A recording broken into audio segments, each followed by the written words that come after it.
sessão de casos sensacionais e desafiadores do Minhoca Imagem, hoje com um caso que, pelo que eu sei, é um desafio ainda maior que a nossa média, ou seja, vai ser um caso bem difícil, né, Edileide? Boa tarde. Boa tarde a todos. Realmente, eu até agora não sei direito o que é que o paciente tem, mesmo tendo olhado a imagem, o pessoal da imagem acha que sabe, mas não sei não, vamos ver. Nós temos a Mariana vai resolver A pelo Mariana, pois eletro. é, isso já tem acontecido com frequência, a doutora Mariana resolve só com eletro e a gente fica quebrando a cabeça com imagem para cá, imagem para lá. Hoje temos uma outra convidada especial, que é a doutora Carol Mizassi, que vai nos resolver o problema da capacidade funcional da paciente. Vamos E hoje, ver se então, vai ser resolve. o dia do Minhoca Imagem mais métodos gráficos, porque nós temos duas Exatamente. feras aí do método gráfico. O Paulo está lá à extrema-direita para resolver suas ressonâncias e ao meu lado esquerdo aqui o polivalente Tito. E quem é que vai mostrar o caso e dar aula para nós? Muito bem, o doutor Marcos vai apresentar o caso, é nosso R1, e o doutor Iago vai fazer os comentários finais. Vamos ver se ele vai conseguir saber, porque até agora ele também não sabe o diagnóstico, então ele vai ter que dar um jeito de se virar para fazer a conclusão final do caso. Durante a reunião nós vamos acertar. Vamos tentar. Todos estão convidados a participarem. Tem um microfone aqui na primeira cadeira, doutor Marcelo, você já não quer pegar? Então, vamos começar, doutor Marcos, por favor. Olá, bom dia, boa tarde já. Vamos dar início a essa sessão do Minhoca Imagem. Eu sou o Marcos, R1 de Cardiologia aqui do Dante.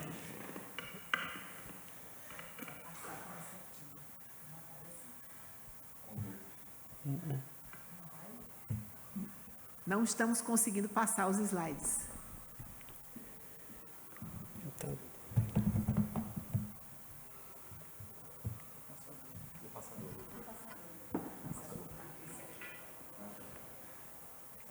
Pode levar para lá.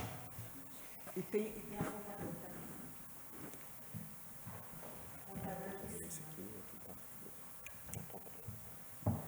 também. Temos uma paciente MMS, 64 anos, feminina, natural de Lagarto, Sergipe, reside em São Paulo. Ela tem de antecedente pessoal hipertensão arterial, é ex-tabagista, tem uma carga tabágica de 10 anos maço, tem um transtorno de ansiedade. De relevante na história dela, ela diz que a mãe teve 18 filhos e que refere falecimento de 10 irmãos que não atingiram 9 meses de vida. Nasceram vivos, mas que não atingiram 9 meses de vida. Ibrahim, você já conheceu alguém que tivesse tido 18 filhos? Eu estou boquiaberto. Uma mulher, ela ser uma de 18 filhos é uma coisa impressionante, né? Assim, Diz que aos 16 anos ela já teve o primeiro, né? Pois é, e o tempo de vida que ela passou grávida, né? De história da paciente, ela teve um episódio de palpitação em novembro de 2021 com pré-síncope, procurou atendimento médico, foi evidenciada uma ataque supraventricular, ficou internada durante um dia e teve alta com propanolol 80 mg dia. Foi encaminhada para investigação, sempre assintomática desde essa alta, desde esse episódio, e passa aqui no Dante Pazanese.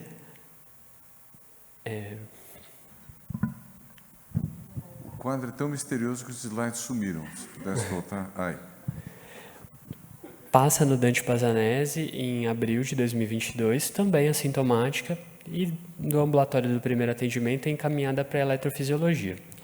Quando questionada ativamente, ela fala que tinha pré-síncopes durante a infância, mas que na vida adulta não tinha nenhum outro sintoma. De medicações, ela utiliza losartana, 50 mg dia, propanolol, 80 mg dia, hidroclorotiazida 25, simvastatina 20 e sertralina, 50 mg dia. No exame físico, de todas as consultas, praticamente assintomáticas, sem alterações cardiovasculares, respiratórias, nenhum sopro, e pesando 53 quilos. Agora, para ver o eletrocardiograma da paciente, convido a doutora Marina a falar. Olá, boa tarde. Obrigada mais uma vez pelo convite. Tem como passar já o eletro, por favor? Deixa eu te fazer uma pergunta. Você falou para mim que ela teve uma taquicardia supraventricular com pré-síncope e ela vem tendo episódios de pré-síncope. Alô, alô? Eu que estava longe. Você disse que ela teve um episódio de taquicardia supraventricular com pré-síncope. Isso. E que ela tem pré-síncope desde a infância. Isso. Acompanhadas de palpitação, essas pré-síncopes? Ela nega queixa de palpitação. Tá, foi só aquela lá eventual e as outras, Sim. a gente não sabe como é que foram as pré-síncopes, tá? Não sabe se pode ser um componente mais vasovagal, não sabemos. Sim, Tá bom. não sabemos. Bom, nesse eletro, então esse eletro é um ritmo sinusal, o eixo frequência cardíaca está normal, nós temos o que chama atenção aqui, é um bloqueio atrioventricular de primeiro grau, ótimo, BAV de primeiro grau, o eixo está aproximadamente em mais 90 graus, e o que chama mais atenção nesse eletro, o QRS, então, voltagem do QRS está normal, tanto no plano frontal como nas horizontais. A gente esperaria que, para falar de baixa voltagem, um QRS menor que 5 em D1, D2 e D3 e menor que 10 nas derivações do plano precordial. Tem a repolarização dela, a onda T negativa em V1, em V2 e V3, está isoelétrica em V3, mas isso é aceitável para a mulher, então poderia ser variação da normalidade. Chama atenção, a onda P está do tamanho normal, mas em V1 parece que ela tem um Morris. O que mais me chama atenção em relação às derivações do plano precordial é uma onda R em V1. Primeira coisa que eu pensaria é uma possível mau posicionamento de eletrodo de V1 e V2. Como esse eletro foi feito aqui no Dante e as técnicas são muito cuidadosas em relação ao posicionamento, eu acredito de fato que seja normal. Então a gente está diante de um eletro que tem uma onda R alta, na verdade, em V1. Fala, poxa, mas uma R alta, tendo aí 2, não mais do que 3 milímetros? Sim, porque é uma R pura. E a gente já estaria esperando uma inversão, um RS para a idade da paciente. Só que essa R alta, ela não é acompanhada de mais nenhum comemorativo, pensando talvez uma sobrecarga ventricular direita, pré-excitação, até discutível bloqueios da divisional anteromedial, que não preenche critério de voltagem, mas a gente está diante de uma R alta, de baixa voltagem, que tem um aumento súbito para V2, né? E aí estaria uma possível sobrecarga atrial esquerda, e tem sinais aí muito indiretos, talvez de algo acontecendo ou do lado direito, ou em septo, talvez um átrio direito também acompanhando, mas até inocente esse eletro para estar no mioquimagem. Poderia ser de um paciente normal, de uma paciente normal? Pode sim. Tirando aí, normal, BAV de primeiro grau ainda pode ser normal, acredito que sim. Perfeito, porque a história dela é muito pobre, né? Uma história de que ela tinha essas síncopes na infância, depois deixou de ter, passou a vida até os 64 anos sem síncope, até que teve uma palpitação que foi diagnosticada com TAC supra, e aí ela teve uma pré-síncope na vigência dessa palpitação, ponto final. Depois ficou assintomática ao longo de todo o tempo usando propanolol, não é isso, Marcos? Então, uma paciente que eu até ficaria na dúvida de matriculá-la aqui no Dante, de tão pouco importante o quadro dela, e de repente ela está no mioquimagem, é estranho. Vamos em frente. Ela também realizou um raio-x de tórax, um raio-x inocente, se for olhar também, uma área cardíaca também não muito aumentada, campos pulmonares também sem alteração. Você achou inocente, Irlei? Deixa eu perguntar para o doutor Paulo, né? Então, vocês acharam 100% inocentes? Eu achei essa aorta um pouco alongada, mas ela tem 64 anos, não acho que seja tão anormal, né? Mas achei um pouquinho aumentada essa área cardíaca, Marcos. Pois é, eu achei um pouquinho. O que você achou, Paulo? Também chama a atenção que, quando a gente analisa os arcos, né, famosos do raio-x, o terceiro, que corresponderia ao átrio direito, parece que também está um pouquinho mais dilatado. Então, o eletro foi um pouquinho inocente, mas pelo raio-x, chama a atenção uma área cardíaca limítrofe, mas às custas do átrio direito. Tá? Átrio direito. E tem uma cifose também, né? Não acha? Como é que é? Uma cifose. Tem. Uma coluna. Agora, esse aumento de ato direito com o eletro que a Mariana descreveu, o que você acha, Isleide? Está coerente, não está coerente? Pois é. Eu não diria nada além disso. Vamos perguntar ao doutor Marcelo. O que é que você achou, É Marcelo? nosso especialista em ato direito. Ô Mari, você acha que poderia fechar naquele eletro penalose tranquese?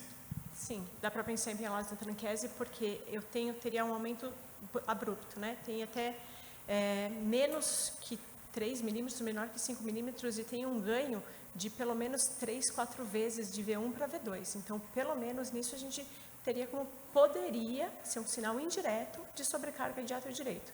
E mais uma vez, porque a gente está no mioc-imagem, né? Porque a gente está procurando alguma coisa mesmo. Porque a gente sabe que poderia até ser um posicionamento, essa cifose dessa paciente, inclusive, por posicionamento de eletrodo também, né? Mas sim, agora, com isso, acho que dá para dar um ato direito. Viu como ele era nosso especialista em ato direito? Ele foi direto no ponto importante. Marcelo, mas você acha que essa paciente tem alguma coisa diferente, né? Não é uma paciente normal. Não, normal. Eu acho que a gente só pode dizer isso. Estou preocupada com ter alguma coisa ou não ter, né? Tem que estar nessa situação. Não, porque até agora a gente tem uma pessoa com arritmia, né? Que tem sinais de sobrecarga do ato direito, e é o que a gente tem por enquanto. E o bloqueio AV de primeiro grau, né? Então, são os dados que a gente tem para montar as peças do nosso quebra-cabeça. Vamos lá. O eletro da Não tem, ela não trouxe. Aliás, ela disse que tinha em casa, mas o eletro, com o tempo, já apagou, quase que não dá para enxergar mais nada. Ela nos falou isso. De exames complementares, ela também não tinha nada que chamasse muita atenção. Ela traz um Holter externo com ritmo sinusal regular, sem alterações no intervalo PR, com complexo QRS dentro da normalidade, com 38 extrasístoles supraventriculares, com 28 episódios de taque atrial não sustentada, variando de 3 a 18 complexos consecutivos. Nem dá para dizer que ela tem uma arritmia supra exagerada, né? Tem um número de batimentos baixo, de exercício supra, e nenhum ataque atrial com mais de 20 batimentos. Então, nem uma arritmia tão importante. Também traz um ecocardiograma externo, também sem muitas alterações, um ato esquerdo de 32, uma fração de ejeção de 70, sem aumento de demais câmbios, sem alterações segmentares, sem valvopatias associadas. O que você acha desse eco, doutor Tito? Olha, por enquanto, nada demais. Viu? Não tem nada. Mas ele está meio discordante do eletro e do raio-x, não está, Tito? A gente aqui não tem avaliação. Da descrição, né? Claro. Não tem avaliação da artéria pulmonar, por exemplo, que podia estar descrito. Talvez a janela esteja um pouco mais limitado. Mas o que ele colocou de informação, absolutamente normal. Acho que aí a coisa começa a achar que essa paciente não tem nada, né? Não tem nada. Com Outro eco ponto normal, importante é que um 10 eletro que irmãos pode morreram. ser normal. Teve a morte de 10 irmãos, né? Isso antes dos 9 meses. Também é um ponto importante, uma história familiar positiva para alguma coisa, seja lá qual for. Que entre 18 filhos a gente tende a diluir isso, né? Então, mas é verdade, é um ponto. O percentil vai baixo. Né? Você espera que... Mas é verdade, tem que levar em consideração. Ela consulta na eletrofísio em maio de 22, assintomática, sendo solicitado um novo eco e Holter. Foi feita a troca do propanolol por metoprolol, 25 mg 2 vezes ao dia, e retorna em setembro de 22, também assintomática. Se não tivesse repetido esse Holter, ia tudo correr muito bem daqui para frente, né? Voltava ela para a unidade básica, não tem nada grave, e dava tudo certo. Novo eco que complicou a vida dela. Convido de novo a doutora Mariana a comentar sobre o Holter. Bom, eu estou vendo primeiro a gente vê a duração do exame. O exame foi feito durante 24 horas. A frequência cardíaca dela, a mínima de 64, média de 86 e máxima de 120. Então, ela está com 50 de metoprolol por dia. Isso aí a gente fica tranquilo que seria possível entrar com mais medicação se for necessário. E o que chama atenção lá embaixo são as arritmias supraventriculares. Quando eu falo em densidade de arritmia, como a quantidade de extrasístoles ventriculares, a quantidade é baixa. Se a gente for ver episódios supraventriculares, teve menor do que 1% durante o exame, mas ela tem aí 22 taquicardias e uma com 154 batimentos, né? Eu acho que teria que ver porque antes elas tinham um eco, um Holter, só com taquicardia não sustentada. E agora ela tem uma taquicardia paroxística sustentada. Então, além dela, apesar de pouca densidade de ectopias supraventriculares, ela está fazendo taquicardia supraventricular, inclusive sustentada. Sim. Então, agora a gente muda um pouquinho. Aí é só um ritmo sinusal da paciente, mostrando a frequência. E aí, o ritmo, o bom que está em verde, já está em outra cor para a gente identificar. Então, estou vendo o tempo, né? O tempo ali começa a 8:27:25 e termina a 8:27:56. Isso dá mais de 30 segundos e só com isso a gente fecha um episódio de taquicardia sustentada, né? Então, a gente considera taquicardias sustentadas. Então, taquicardia tem que ter pelo menos 3 complexos consecutivos. Para eu falar de sustentada, ou o paciente tem que ter sintoma ou de baixo débito, ou pelo menos 30 segundos que essa paciente tem. Então, a gente vê uma onda P precedendo, com uma entrada mais súbita, e vê na final ainda, sempre precedendo de uma onda P, sempre mais precoce, com um término abrupto da taquicardia atrial, realmente. Acho que agora a gente pode chamar de uma arritmia supra-exagerada, né? Porque ela tem aqueles critérios, mais do que 30 estacistas por hora, ou uma taquicardia atrial com mais de 20 batimentos. Ela tem uma taquicardia atrial com 100 e tantos batimentos. Então, ela tem uma arritmia supra-exagerada, mostrando um átrio instável, e a gente já começa a valorizar a história do átrio dela, mais o átrio direito, não é isso? Agora, deixa eu perguntar uma coisa que me chegou por WhatsApp aqui, Mariana. O fato de ter BAV de primeiro grau muda a sua interpretação dessa arritmia? Valoriza, desvaloriza? Não. Não muda. Mantém o diagnóstico de taquicardia atrial sustentada nesse paciente. E agora, qual o diagnóstico clínico dessa paciente? Quero ver todo mundo levantando a mão. Doutora Murielle, você lá de Goiânia, nos fala qual seria a sua hipótese entre essas 4. A primeira, taque supra com coração normal.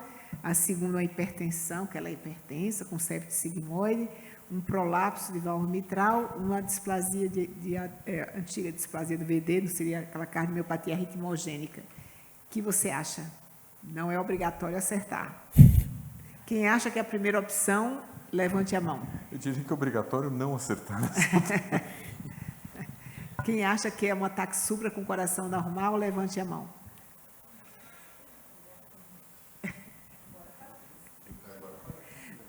Doutora Murielle, pega o telefone com o doutor, ou pega o microfone com o doutor Marcelo, por favor. Você acha desse caso aqui? Oi. Então, eu cheguei um pouquinho atrasada, né, que eu estava no ambulatório, mas eu acho que pelo contexto, assim, não sei, eu ficaria com a quarta opção, né, displasia arritmogênica do VD. Mas vamos ver as imagens, né, para ajudar a gente. Marcelo, você. Depois eu vou perguntar para o doutor Ionar. Eu iria na primeira opção. Ionar? Eu ficaria em dúvida entre a primeira e a terceira, porque às vezes no prolapso de mitral, você também pode ter acometimento de outras câmaras, pode ter muita extracistolia, né? Então, eu ficaria em dúvida, descartaria a segunda, e a última eu não vi nenhuma arritmia ventricular, para pensar em arritmia ventricular, né? Então, ficaria entre a primeira e a terceira. Excelente, isso mesmo. A gente esperaria mais extracísticos que tivesse origem no ventrículo direito, né, com morfologia de bloqueio de ramo esquerdo. Posso só defender o eletro? Pode. Em relação à displasia ritmogênica de VD, apesar de a gente ter um R mais alto em V1, existem alguns critérios maiores que a gente consegue ver só com eletro, né? Então, a gente poderia ver a onda epsilon. Então, primeiro é a abertura da idade. Habitualmente, a gente vê na segunda e terceira década de vida. Em relação ao eletro, critério maior, ela teria que ter pelo menos uma onda T invertida em V1, V2 e V3 para ser critério maior, e V3 ela não tinha. Onda epsilon, que também a gente pode ver, ela não tinha onda epsilon, que a onda epsilon nada mais é que não seria a fragmentação do QRS. As displasias dão arritmias ventriculares, o QRS geralmente é mais largo quando a gente tem a presença da fragmentação, e critério de baixa voltagem também como pior prognóstico dessa paciente, que ela não tinha no eletro.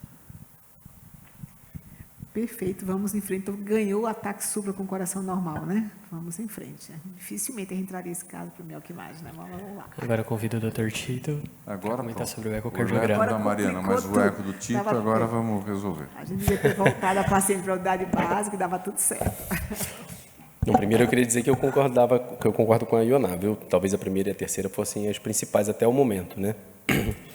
Raramente eu falo que o eco define o diagnóstico, mas eu acho que nesse caso, por sorte, acho que ele vai ajudar mais do que nos outros. Bom, então a primeira imagem que a gente tem é um eixo paraesternal. Então, nessa imagem, para quem já acompanha aqui na mioquimagem, já consegue ver uma certa diferença estrutural no que a gente vê na tela. Então, em ponto de vermelho ali, eu vejo o ventrículo direito aqui acima, ventrículo esquerdo abaixo, aorta e mitral aqui ao lado. Então, o ventrículo direito aqui já me parece diferente do que a gente está acostumado a ver nas imagens, com essa imagem aqui aderida ao que seria o ápice do ventrículo direito. Essa imagem por si só já é bastante diferente do que a gente está acostumado. A fração de ejeção, em princípio, aqui parece normal, tanto do VE quanto do VD, a gente vai avaliar melhor posteriormente. Avaliação com Doppler, também sem nenhum refluxo significativo da válvula aórtica ou da válvula mitral. A tricúspide a gente vê mais à frente. Aqui, no eixo apical agora, a gente tem o lado esquerdo sem nenhum refluxo significativo, a contratilidade do VE aparentemente preservada, e aqui ao lado o ventrículo direito. Aqui eu já chamo a atenção, como a gente tinha comentado previamente no outro laudo, que não dá para a gente ver direito a cavidade direita num olhar rápido. Resumindo, se o exame não fosse para mioquimagem, a gente sabe que tem que procurar algo a mais, talvez isso dificultasse e passasse como normal. Isso não dá para dizer que não. E um aumento importante aqui do ato direito, esse sim dá para ver bem claramente. Então tem um aumento importante do ato direito, sem nenhum shunt aparente até agora, e uma dificuldade em ver o ventrículo direito. Mas ele parece pequeno, né, Tito? Parece, mas, de novo, como tem essa limitação aqui do artefato, né? Podia estar para lá e você não... Podia estar para lá, a gente não acaba não Você dizendo. chamaria esse septo em sigmoide, com essa curvatura assim? Não. A gente parece ter uma curvatura compensatória até aqui na região apical. Esse septo aqui, esse segmento basal, ele não fecha os critérios de septo sigmoide, aquele que mantém uma espessura um pouco aumentada, em torno de 11 a 12, mas que sai da estrutura anatômica do VE. Ele não me parece sigmoide. Tito, então, eu não vi o caso, eu não conheço esse caso. E eu vi por acidente uma imagem. Mas olhando isso aí para os meus olhos semileigos, né, além de conseguir ver esse aumento de ato direito que você viu, que eu estou a impressão é que aquela ponta do VE, por isso que eu achei que o VD estava pequeno, ele está quase que ocupando um espaço que normalmente não seria dele. Está faltando alguma coisa que seria vizinho dele para limitar. Por isso que eu acho que deu essa impressão para a Edilei de septo sigmoide, né? Perfeito. Ele tem um desvio, né? Está apertando o VE. O Ibrahim, você não dá uma sensação que o VD está se jogando ali na região basal? Eu acho que não, acho que o VD sumiu, ele devia estar mais... Não tem tanto VD. Acho que é mais o alargamento. O VE foi para lá, isso. É mais um alargamento, digamos assim, do ápice, né? Acho que é essa impressão mesmo. Por falta de vizinho, assim, sabe? Não tem vizinho, você aumenta o muro. Então... Pode ser sim, verdade. Não tinha descrito dessa maneira. Aqui a gente consegue abrir já com um maior cuidado a janela, então o lado direito aqui eu consigo ver o aumento importante do ato direito, e aí já começa a chamar a atenção algumas alterações. Primeiro, o VD me parece bem menor, como o Dr. Ibrahim tinha comentado, eu não consigo avaliar aqui a região apical do VD, e um refluxo tricúspide de grau moderado, que também não é o normal a ser encontrado. Aparentemente, também a válvula não tem nenhuma doença estrutural que a gente vai avaliar posteriormente. Mais uma vez, aquela curvatura citada previamente também um pouco exacerbada aqui da região apical do ventrículo esquerdo, com a função do VE aparentemente preservada. Aqui só uma visão do 3 câmaras agora para o outro lado, literalmente, para a gente olhar o VE e o VD. Então, nenhum refluxo, nada digno de nota. Uma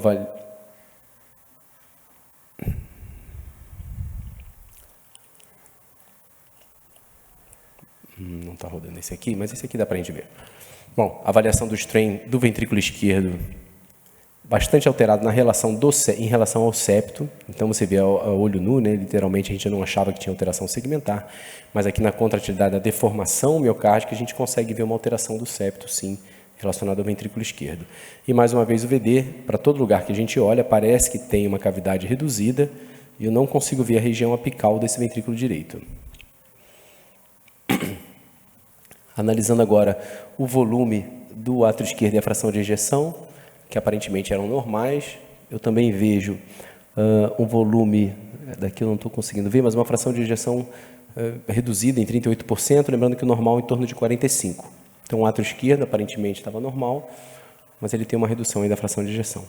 E o ventrículo direito tem uma fração de ejeção reduzida, você vê, a olho nu não parecia, mas pelo método tridimensional uma fração de ejeção reduzida, e um volume total, se alguém puder me ajudar, daqui eu não consigo ver.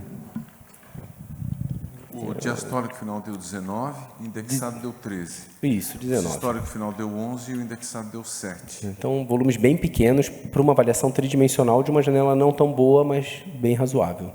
Mas essa fração de ejeção, você acha que ela pode ter diminuído por conta da redução de volume ou você acha que é do músculo mesmo? Eu acho que é do músculo mesmo. Deve ter alguma alteração estrutural, isso eu não consigo explicar com base científica, mas deve ter alguma alteração estrutural que dificulta o esvaziamento. Lembrando que o esvaziamento, a fração de ejeção dos ventrículos depende muito do formato geométrico, tanto do VE quanto do VD. Então, provavelmente, o VD, para o que ele foi feito, para o que a máquina foi feita, essa geometria não funciona tão bem e acaba dando uma queda na fração de ejeção. Agora, avaliando do strain do ventrículo direito, esse também não tão fidedigno, porque a máquina não é feita para esse ventrículo desse formato, mas ele bastante alterado, tanto o global quanto sendo feito só da parede livre do VD, e o TAPS também reduzido. Então, a gente tem um VD que aparentemente tem um volume bastante reduzido, um formato bem estranho, com todos os índices de função sistólica alterados, mostrando uma disfunção do ventrículo direito. E aqui, o que chama atenção também, tem uma substância amorfa, uma substância diferente aqui relacionada a onde seria o ápice do ventrículo direito. Talvez essa imagem tenha confundido um pouco alguns exames prévios em relação ao supostamente qual doença seria, mas eu consigo aventar dizendo que aqui acaba o miocárdio do ventrículo esquerdo, aqui começa do ventrículo direito, seguindo a parede do VE, e que o ventrículo direito seja só essa cavidade aqui abaixo. Mais uma vez eu fiz outros cortes, porque realmente é um caso bem difícil, né, complexo. A gente vê que acaba o ventrículo direito aqui com contratilidade, a gente tem uma parede contraindo, e essa imagem aqui acima que mais me parece uma certa quantidade de gordura epicárdica nessa região, para preencher o que seria, acho que o ápice ali do ventrículo direito, que a gente não vê nesse momento, pelo menos nessa imagem do eco. Depois a ressonância pode ver até melhor definir para a gente. Outra imagem aqui também do VE, para mostrar apenas a parte da contratilidade e o VD. Essa interação, a gente vê que realmente ele não tem uma contratilidade razoável em todos os segmentos, é um VD realmente disfuncionante. E como se não bastasse, fazendo uma varredura de todos os ventrículos, fazendo uma imagem um pouco mais detalhada, próximo aqui à válvula tricúspide, a gente encontra uma dilatação aqui do ventrículo direito também. Aparentemente, em primeira análise, me parecia um aneurisma, mas em algumas posições parecia ter um certo grau de contratilidade nessa região. Não toda essa estrutura, mas tem um certo grau de contratilidade em algumas partes dessa estrutura. Não é uma estrutura pequena, mede mais ou menos 3,5 centímetros aqui a boca dela, né? Mas que tem contratilidade em algumas partes. Diria que é uma dilatação amorfa aí de algo. Essa acho que é a melhor imagem para a gente definir. Fica bem aqui logo abaixo da válvula tricúspide. Imagem tridimensional, só para ilustrar aqui mais uma vez o anel. O que seria o anel? Isso, até aqui tinha alguma dúvida, óbvio, a gente não tinha conseguido ver tão bem o ventrículo direito, e aí a gente abriu mão da janela subcostal, mostrando mais uma vez como é importante a avaliação de cada analisador do eco para fazer todas as janelas. Então aqui o átrio direito é uma visão subcostal, a gente está ensonando de baixo do abdômen para cima. Aqui o ventrículo direito, então mais uma vez eu vejo os papilares, a válvula tricúspide, uma cavidade bem reduzida, e uma grande quantidade de uma substância aqui, que a gente considera como sendo a gordura epicárdica, ocupando o que seria o ápice do VD normalmente, né, que a gente veria normalmente. Mais uma vez essa imagem, o ventrículo esquerdo aqui, com o ventrículo direito acima. E o tridimensional para ilustrar bem essa estrutura bastante diferente. Girando um pouco, essa janela favoreceu bastante a gente também. Uma das análises importantes é da válvula tricúspide, porque um dos diagnósticos diferenciais, mesmo a gente achando que é gordura e que dá para ver a parede do ventrículo direito, seria no miocardiofibrose. E um dos acometimentos para dar aquela insuficiência tricúspide seria o acometimento dos folhetos, assim como acontece no posterior, mas comumente da mitral. Mas a válvula tricúspide aparentemente é sadia, não tem nenhuma alteração estrutural digna de nota, funciona muito bem. Tirando o refluxo moderado, claro.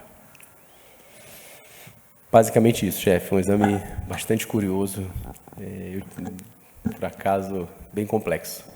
Por que o primeiro eco foi normal, doutor Tito? Eu sei que foi de fora. Doutora, as pessoas não olham muito bem para o ventrículo direito, não querem saber dele. A primeira janela foi bastante difícil. Depois a gente tinha visto o exame, quando dá de cara, eu posso falar, talvez eu tenha analisado um pouquinho melhor, porque eu tinha visto um caso semelhante, não tem tanto tempo assim. Né? Então isso favoreceu também a gente ver um dos aprendizados que a gente tem na imagem, ou na clínica também, que você pode fazer o curso na internet que você quiser, pode receber a aula que você quiser, mas se você tiver visto, você nunca mais esquece. Isso foi o caso de eu procurar uma imagem melhor. Achei essa imagem melhor, e aí pedi ajuda para um universitário que a gente tem lá no setor, o Dr. Jorge Acef, ele olhou e também concordou com a imagem. Também concordou com a imagem. Se olhar de cara, a janela era um pouco difícil de fazer, talvez a gente leve em consideração que não tem nada, pessoa assintomática. O ato direito dava para ver que era aumentado, mas na outra projeção não dava. As câmaras direitas ainda são um pouquinho esquecidas, digamos assim, em alguns exames. Tito, só uma última pergunta, mas então, na sua opinião, que essa gordura que você está vendo, a gordura que está ocupando espaço ficou vazio. Não é ela que está reduzindo o tamanho do VD, né? Não, acho que é uma amputação ali do ápice do VD mesmo e está preenchido só por gordura. Onde teria um espaço onde teria VD, ficou espaço vazio e a gordura entrou. Isso, perfeito.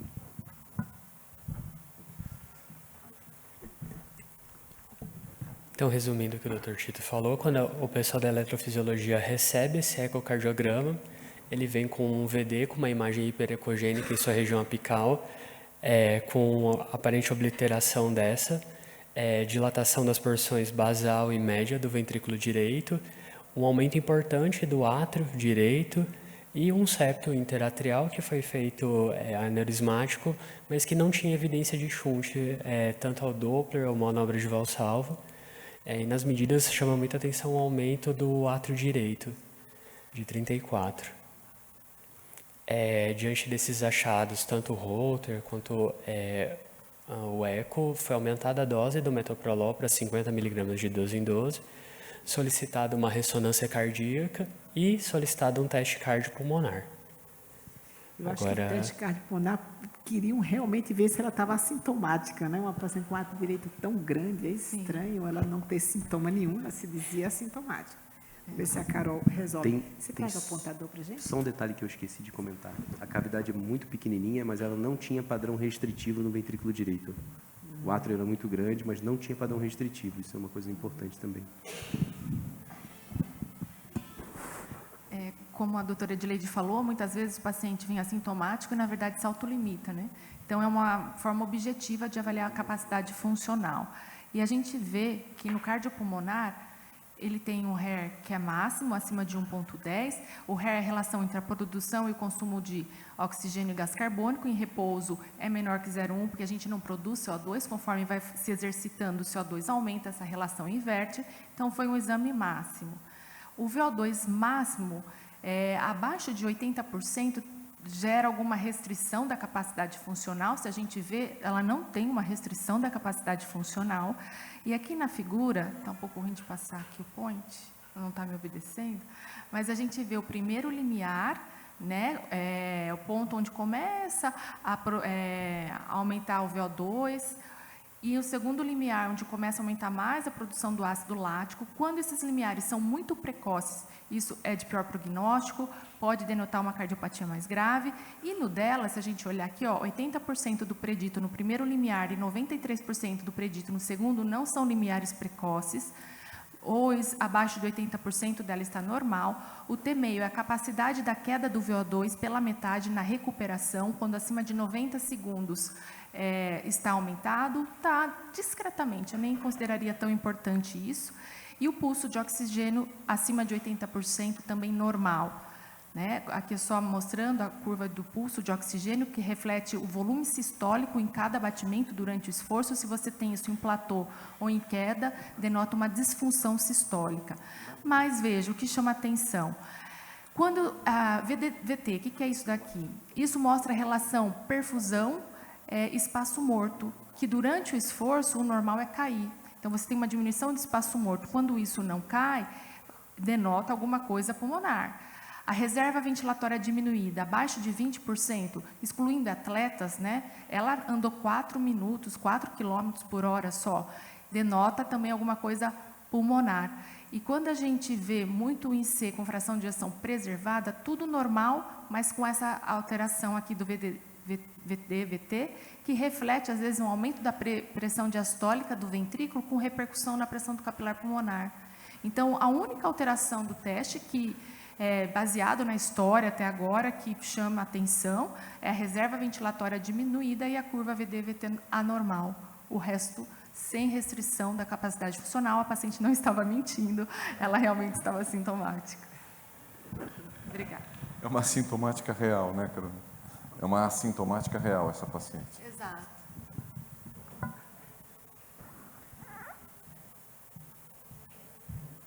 Não precisamos de ventrículo direito, né? E agora, qual o diagnóstico clínico, doutor Ibrahim? DAC supra, a gente até já tirou aqui das opções. Não, eu agora estou inclinado, pelo tudo que eu vi, eu estou inclinado a votar de novo na primeira, mas não que a primeira é com o ataque de coração normal, mas eu estou achando que tem tudo para ser uma hipoplasia de VD, que inclusive explicaria alguma alteração dos papilares da tricúspide, justificando a insuficiência tricúspide que ela tem com aquele átrio direito grande. Eu vou ser sincera, eu nunca vi uma hipoplasia de VD num adulto assintomático andando por aí. Para mim, realmente, seria um diagnóstico que eu não faria de jeito nenhum. Mas eu não pensaria em displasia, em cardiopatia ritmogênica, porque o ventrículo direito é completamente diferente, não tem os sinais eletrocardiográficos, e a imagem do eco é completamente diferente. A endomiocardiofibrose foi aquele ponto que eu estressei com o Tito, de que aquela gordura é externa e realmente não parece ter uma ocultação de ponta. Vamos ver. O aneurisma de VD, eu estou confiando nas imagens do eco. O nosso pessoal do eco aqui é excepcional, então eu acredito em tudo que eles falam. Então, por isso eu estou descartando as duas do meio. E o VD realmente parecia pequeno. E aí, na minha cabeça, pelo pouco que eu me lembro, de hipoplasia de VD, você pode ter um problema com os papilares que justificariam aquela insuficiência tricúspide acentuada que ela tem, já que, por todas as maneiras que a gente olhou, o problema não é restrição, o problema é a diminuição da cavidade e o refluxo que tem pela alteração do papilar. Mas eu pediria uma ressonância, porque se o nosso pessoal do eco é maravilhoso, o pessoal da ressonância também. Marcelo, o que você acha? Se alguém falasse, não fosse aqui, hipoplasia de ventrículo direito, uma senhora de 60 anos andando... Não, mas se você responder, tem esse outro critério. Nós estamos no mioca imagem, então vão aparecer coisas raras. Mas lembra que é hipoplasia isolada da região apical, não é aquela hipoplasia do bebê, do congênito. Eu não conheço essa história. Para mim, eu tinha aquela agenesia do ventrículo direito, a doença de né, que é UH, a doença de Não é. É que a hipoplasia é isolada do comprometimento apical do ventrículo direito. Sinceramente, Marcelo, já tinha ouvido falar dessa história? Não, mas com a explicação do doutor Ibrahim, eu acho que eu iria com ele. Eu ia dizer que o Tito errou, que o diagnóstico correto era endomiocárdio fibrose. Pelo menos endomiocárdio fibrose e ventrículo direito eu já vi vários casos, não são tão frequentes, mas eu acharia que o Tito está maluco, que isso aqui não existe. E o Nath, fosse você acha? Eu ia pensar mais que fosse erro médico, mas o Tito acredito ainda. Acho que é hipoplasia de VD mesmo. Eu não acredito no Tito, tá vendo? O Tito falou, tá falando. Vamos ver agora se o Paulo acerta, fala que o Tito está correto mesmo. A paciente passou no ambulatório do miocárdio, né? Estava sintomática, tinha uma boa adesão medicamentosa e realizou a ressonância miocárdica. Paulo, fala lá que tem no miocárdio fibrose, falou, Paulo. Paulo, não quero fazer pressão, mas quem assina seu ponto sou eu, então você pode.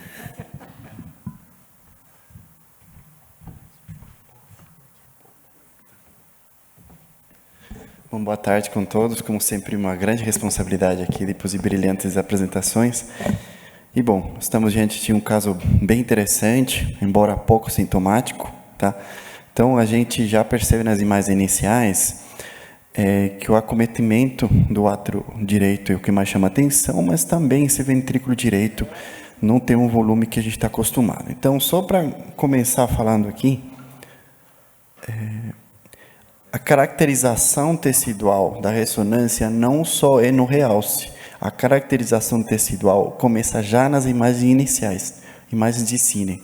Então, eu coloquei do lado esquerdo o exame do paciente e do lado direito um exame de um coração normal. Tá?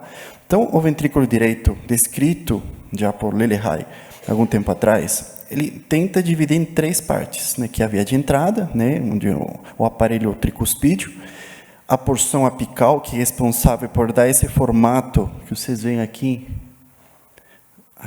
não obedece muito aqui, mas vocês veem como o formato do ventrículo direito acaba ajudando muito essa porção apical, que é justamente a porção trabeculada. Tá? E a última parte, que é a via de saída do ventrículo direito, com a região infundibular. Então, essas 3 partes do ventrículo direito vão dando essa morfologia. Tá? Então, primeiro, quando a porção tricuspídea, a porção que não é acometida, vocês veem que o aparelho tricuspídeo é normal, né? Então, no caso do nosso paciente, vocês veem que a região do anel é um pouquinho mais dilatado, o diâmetro aumentado, causando assim um refluxo que já foi descrito pelo Tito moderado.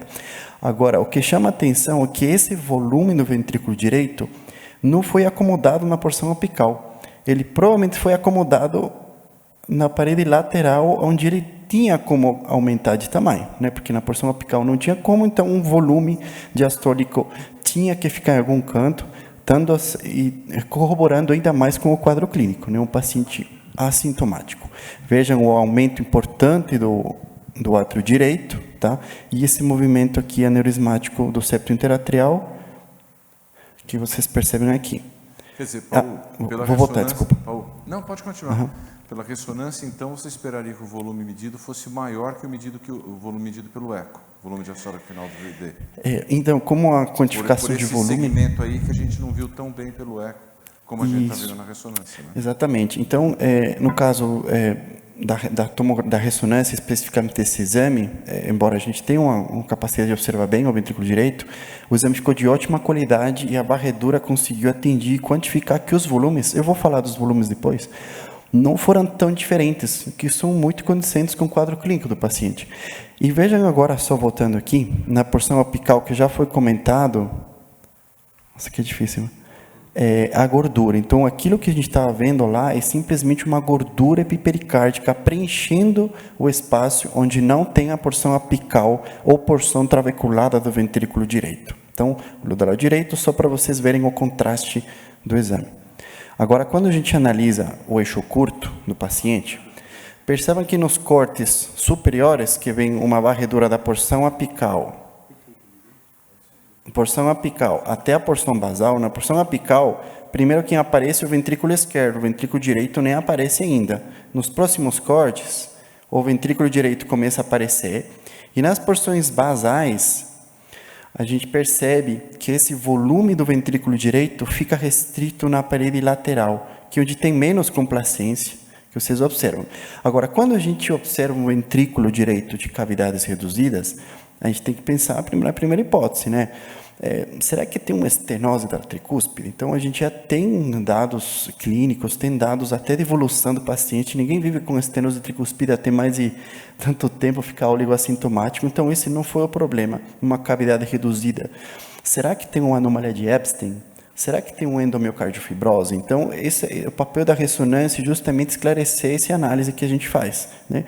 Nossa cabeça vai se preocupando pelos diagnósticos diferenciais, mas, primeiro, acometimento primário tricuspídeo tipo estenose não tem, a gente já viu. Tem um aumento da região do anel, causando, sim, um grau de insuficiência moderada documentado no eco. Segundo, componente pulmonar, uma estenose pulmonar significativa, também não tem. Além disso, o ventrículo direito, a cavidade reduzida, e não é reduzida às custas de hipertrofia, é reduzida às custas de redução da porção apical. Não tem um componente pulmonar, é associado à válvula pulmonar normal. E, agora, a implantação da válvula tricúspide nos parâmetros normais, para pensar em anomalia de Epstein, não preenche critérios. O implante da válvula do folheto septal tem uma implantação normal, então a gente esquece aqui a anomalia de Epstein. Segundo, o componente pulmonar também é ausente nesse exame, tá? Então é restrita a alteração só à porção apical, não está passando aqui. Então aqui, quando a gente analisa pulmonar, não tem nada, então a alteração é restrita só ao componente do ventrículo direito. Uma imagem aqui de 3 câmeras, só para analisar o lado esquerdo do coração. Em 3 câmeras onde a gente observa que não tem refluxos, não tem alterações significativas, uma raiz da aorta discretamente dilatada, 34, mas nada demais, não tem refluxos significativos. E vejam já o ventrículo direito lá em cima com esse preenchimento de gordura, e que não é isso, tá? Agora, essa é uma imagem específica de sino, onde a gente observa o ventrículo direito e a artéria pulmonar, tá? Então, deixa eu dar um play. Então, percebam como não tem nenhum grau de insuficiência, estenose pulmonar, é tudo preservado, e a contratibilidade do ventrículo direito também é preservada, tá?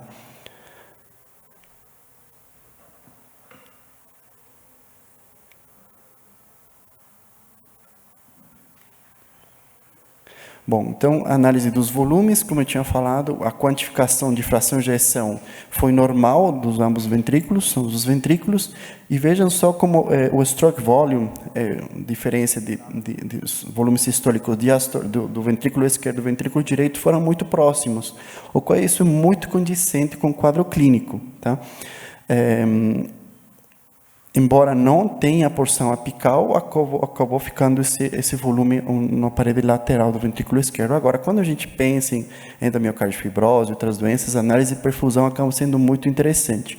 Vocês veem que a perfusão, que a dinâmica de chegada do contraste, acaba indo adequadamente tanto no ventrículo direito, respeitando a espessura miocárdica, embora a porção apical não tenha, tá? Vocês veem que a porção apical não tem um componente de hipoatenuação, de fibrose ou calcificação muito sugestivo que acontece nos pacientes com endomiocardiofibrose. Ao contrário, a perfusão é preservada em ambos os ventrículos. Quando a gente analisa o realce tardio do paciente, depois de ter esperado um tempo prudencial, depois de injetar o contraste, a gente percebe que não tem o realce tardio no ventrículo esquerdo preservado, também não tem contraste, não tem fibrose na porção apical do ventrículo direito, afastando, sim, um diagnóstico de endomiocardiofibrose, tá? E vocês veem que essa porção apical corrobora mais do ventrículo esquerdo, que é gordura. Nossa, está difícil. Dá para ponteiro. A gordura que está por fora tem o mesmo grau aqui que a gente vê na porção apical e um derrame pericárdico discreto. Então, quando a gente analisa em conjunto todos esses achados, estamos diante do ventrículo direito hipoplásico, às custas da porção trabeculada, às custas da porção apical, sem acometimento primário nas válvulas, tanto tricuspide e pulmonar, a gente entra diante de um diagnóstico bem raro, pouco descrito. No Brasil, foi descrito em 1996 pela USP Ribeirão, um tempo atrás, que um caso documentado como hipoplasia da porção apical do ventrículo direito. Diagnóstico raro, mas a ressonância ajuda justamente a correlação morfofuncional, a correlação também de caracterização tecidual, estabelecendo esse diagnóstico, tá? Algum comentário? Dúvida? Não, eu vi pela Só primeira que vez. eu estou contente porque nós aqui acertamos 100% dos diagnósticos de hipoplasia do ponto ventrículo direito que a gente fez. Foi o único. Então, assim, na hora que o segundo Você pode ser nunca que a tinha gente visto um caso desse? Não, foi o primeiro que eu vi na vida e foi muito interessante a construção do diagnóstico, porque foi usando todos os dados de todos os exames para a gente chegar lá, né?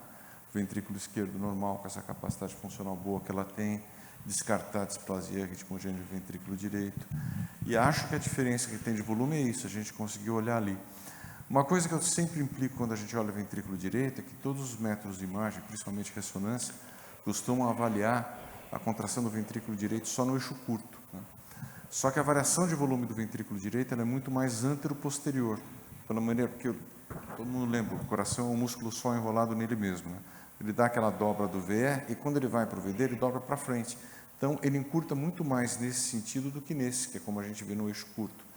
Então, olhando isso, e a gente vê principalmente nesse tipo de imagem, né, ou 3 câmaras ou 4 câmaras, que a gente percebe aquela bolsa de sangue indo para o lado, para ele livre, né, do VD, onde ele ainda tem algum pouco de músculo. A imagem, eu estava ansioso para ver a imagem do realce. Como não tem realce, a gente vê que não tem fibrose, é por isso que ele consegue contrair direito o pouco de músculo que sobrou. E ele está abaulado pela sobrecarga de volume. Outra coisa interessante, se a gente lembrar das inserções dos papilares da tricúspide, eles são todos... Ah lá, ficou muito bonita essa imagem. Se vocês olharem do lado, está em verde campeão, está o VD ali, nas letras de VD. Só falei isso para falar que é o verde campeão.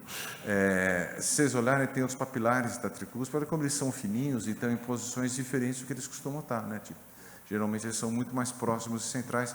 Então, isso provavelmente explica a regurgitação tricúspide que ele tem, não é por sobrecarga de pressão do ventrículo direito. Nossa, muito interessante construir e começar a enxergar o ventrículo direito. Né?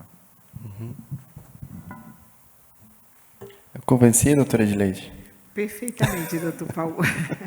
Obrigado. Vi pela primeira vez, estou feliz de ter aprender um novo diagnóstico, porque realmente eu vi esse diagnóstico, realmente não me fiquei convencida. Agora vocês me convenceram. Segunda vez, né?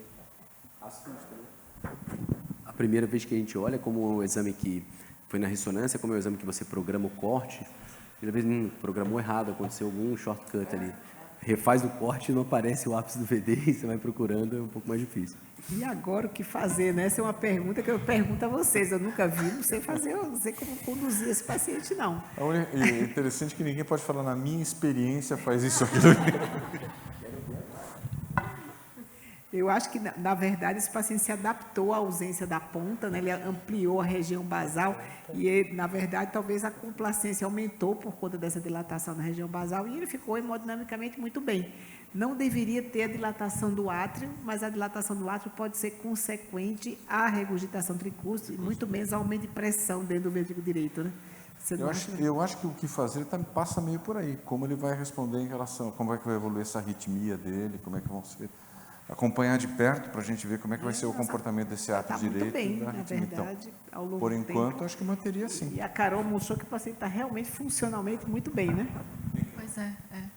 Mas, Carol, quando o paciente tem acometimento à direita, você costuma ver alteração da capacidade funcional significativa? Também, você vê a redução do VO2, limiares precoces, né? O só que chamou a atenção mesmo é aquela questão pulmonar mesmo da paciente.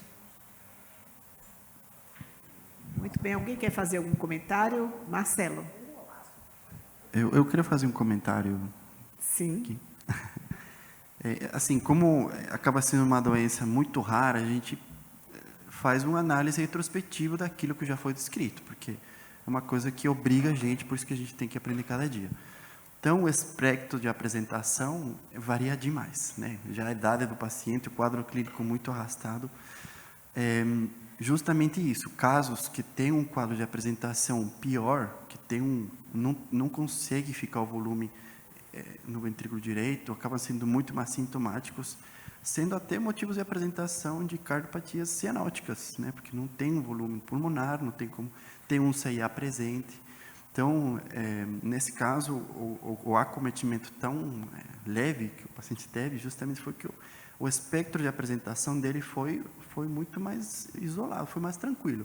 Mas é o que Tito falou no começo, né? Tem bastante familiar dela que tem um espectro provavelmente diferente do nosso paciente. Então, talvez uma coisa que eu faria seria investigar a família, né?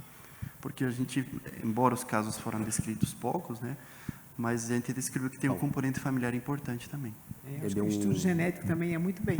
Deu 40 ml de VD, 40 ml, geralmente dá em torno de 100, né? 80, 100 ml de ventrículo direito. A gente tem 1/3 do volume normal do ventrículo direito. Então, ela deve ter um aumento de pressão no ventrículo direito também, né? Ou, assim, tem um débito que ele é limitado. Para 40 ml, ele é muito limitado. 4 seringuinhas é pouca coisa, assim, de débito, né? Vamos em frente? Em cima da hora? Agora eu convido o Dr. Iago para fazer um comentário. Vamos lá. Difícil vai ser achar coisas parecidas para fazer o diferencial, então Vamos lá, então a gente vai falar um pouco aqui sobre a hipoplasia de VD, que acabou sendo o diagnóstico final da paciente. né? A hipoplasia do VD é uma cardiopatia congênita, deixa eu só ver aqui, que geralmente está associada com atresia tricúspide ou pulmonar. Essa forma isolada que a gente viu, ela é extremamente rara. Geralmente ela está associada a um defeito do septo interatrial com shunt direito e esquerdo, né? É uma cardiopatia congênita que geralmente se manifesta no neonato e geralmente se manifesta com um quadro bem grave, principalmente ali associado à insuficiência do ventrículo direito, né? Tem alguns relatos de caso em pacientes adultos assintomáticos. Como o Dr. Paulo falou, no Brasil, o primeiro relato foi extremamente recente, foi de 1996. Né? Então, os componentes do VD, quando a gente olha estruturalmente, a gente pode dividir ali entre a via de entrada, né, o aparelho valvar atrioventricular, a porção apical, que é a porção trabecular, e a via de saída do ventrículo direito. Tá? Essa paciente ela teve essa forma apical, né, que conferiu aí esse melhor prognóstico, vamos dizer assim, para ela. Isso aqui é uma imagem de um outro relato de caso que foi publicado aqui no Brasil também, foi publicado em 2018, tá, de um paciente que tem um homem de 45 anos com um quadro bastante semelhante.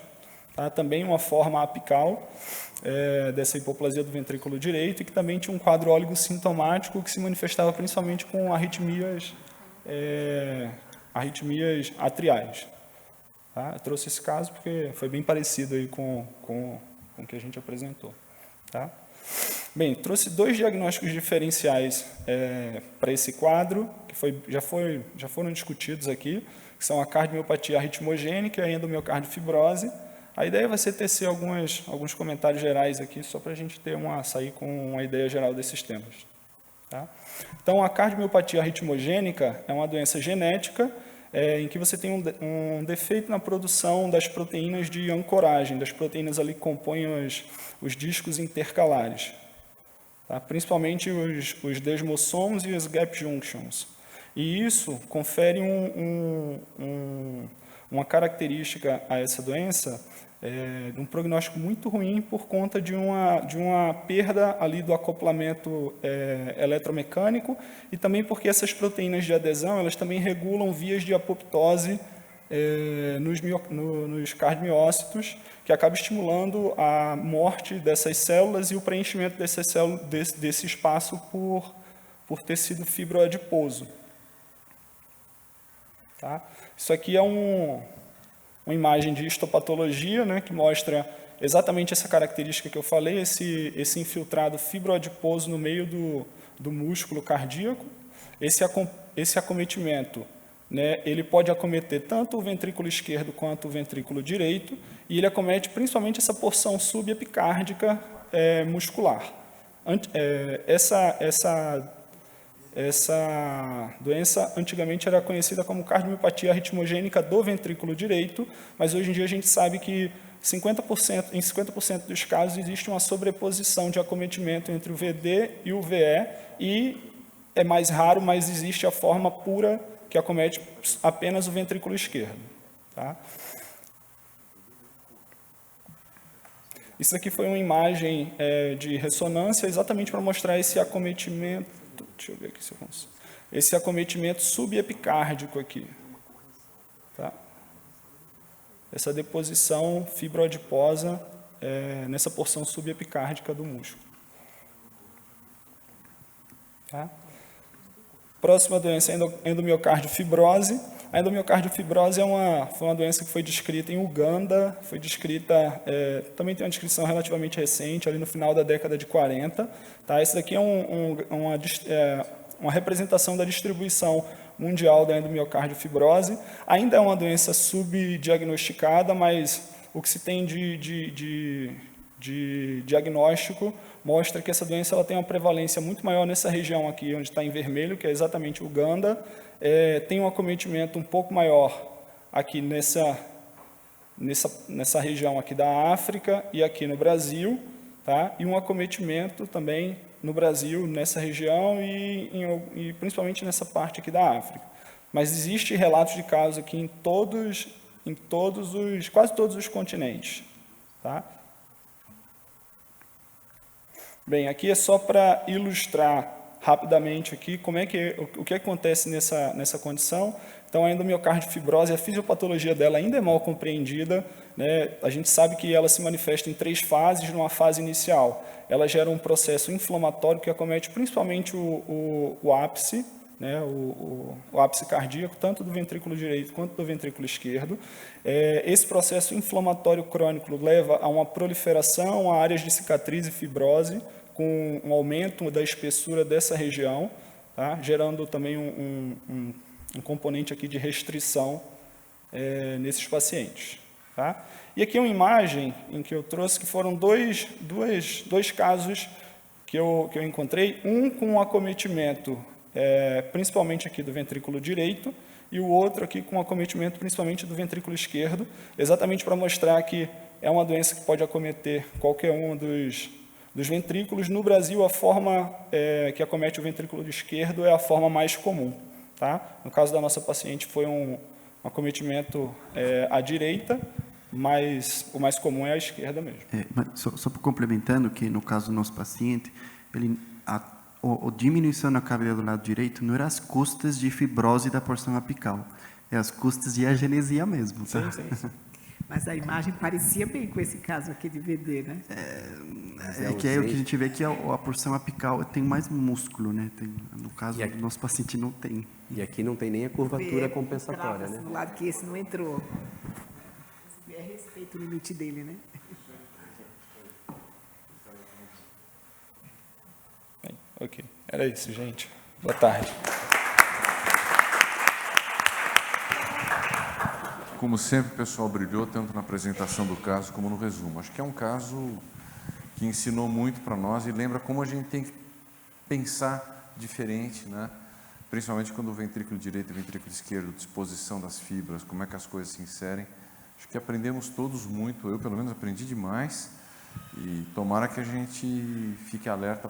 Estou pensando, de repente você pode ter um monte de gente com agenesias ou com hipoplasias menores andando por aí, que nunca vai dar sintoma nenhum. Pois é, quase que ela nem entra no Dante, né? Se eu estivesse na triagem, dizendo que o paciente não precisa vir para o Dante e tem uma doença tão rara e difícil, né? Impressionante. Então tá, acho que foi um caso maravilhoso. Obrigado, Mariana, Tito, Carolina, Paul, Edileide, obrigado a todo mundo que esteve presente. Parabéns mais uma vez a vocês dois, foi muito bem. Terça-feira que vem, com um caso que vai ser mais raro que esse, vai parecer comum e simples. Agradeço a presença de todos, obrigada, pessoal.